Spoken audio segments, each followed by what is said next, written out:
नमस्कार साथियों, मैं अजय कुमार आपका वेलकम करता हूं अपने YouTube चैनल नया भारत नई खोज में। साथियों, आपने इससे पिछले वीडियो में देखा होगा अनुच्छेद 27 जो कि धार्मिक कार्य के लिए रखे धन पर कर यानी कि टैक्स नहीं लगेगा। साथियों, आज हम देखते हैं अनुच्छेद 28। अनुच्छेद 28 क्या कहता है कि सरकारी पैसे से चल रहे स्कूलों में धार्मिक शिक्षा नहीं दे सकते। सरकारी स्कूल मतलब जो सरकार के द्वारा पैसा दिए हुए स्कूल चल रहे हों उनमें हम धार्मिक शिक्षा नहीं दे सकते, मगर साथियों भाषा पढ़ा सकते हैं। भाषा मतलब देखो साथियों, क्या है कि धार्मिक शिक्षा, भाषा, ये चीजें अलग अलग हैं। संस्कृत एक भाषा है, उर्दू एक भाषा है, हिंदी एक भाषा है, भोजपुरी एक भाषा है, इंग्लिश एक भाषा है, लैंग्वेज है, ठीक है ना। तो इसी तरह से इसमें कहा गया है कि हम भाषा पढ़ा सकते हैं। साथियों, भाषा, कल्चर, धर्म, ये तीनों अलग अलग चीजें हैं, ठीक है ना।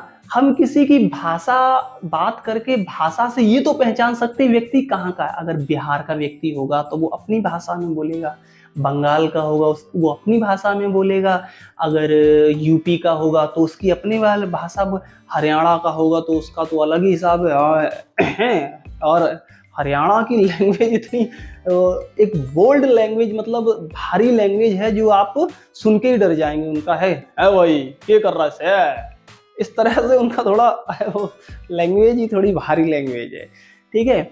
कल्चर साथियों क्या होता है, जैसे कि हम दीपावली मनाते हैं, होली मनाते हैं, रक्षाबंधन मनाते हैं हिंदू धर्म में, तो ये उनका एक तो त्योहार है और एक कल्चर भी है। इसमें आपको कल्चर उनका समझ में आ जाएगा।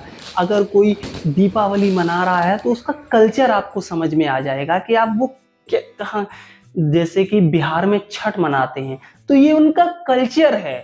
उड़ीसा में और अपने उनके त्योहार हैं, कहीं कुछ पोंगल एक करके त्योहार होता है वो मनाते हैं, पंजाबी लोग लोहड़ी मनाते हैं। तो इनका ये फेस्टिवल है, मगर फेस्टिवल में ही कल्चर आपको देखने को मिल जाएगा।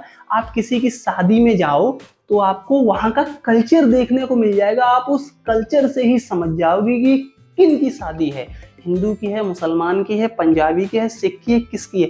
तो त्योहार और कल्चर इनका एक दूसरे से आपसी साथियों संबंध है। और धर्म साथी देखो, भाषा, कल्चर, धर्म, ये तीनों अलग अलग चीजें हैं और ये एक दूसरे से जुड़ी हुई हैं। अलग अलग भी हैं मगर ये एक दूसरे से इस तरह से जुड़ी हैं कि आप किसी की भाषा से ही कुछ देर आप बात करेंगे तो आप उसकी भाषा से समझ जाएंगे कि ये किस धर्म से है, किस कल्चर को फॉलो करता है।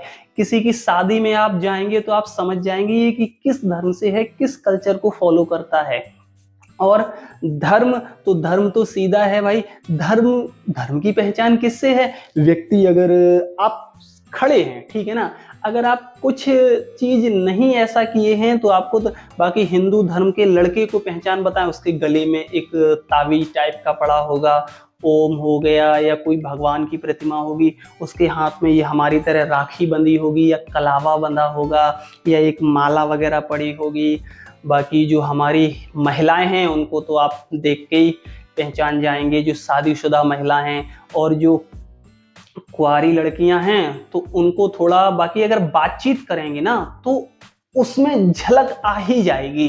जैसे कि जो हिंदू धर्म के लोग होते हैं वो बात करते करते कभी भगवान का नाम ले देते हैं, और जो मुसलमान धर्म के लोग हैं वो बात करते करते या अल्लाह ऐसे हो गया।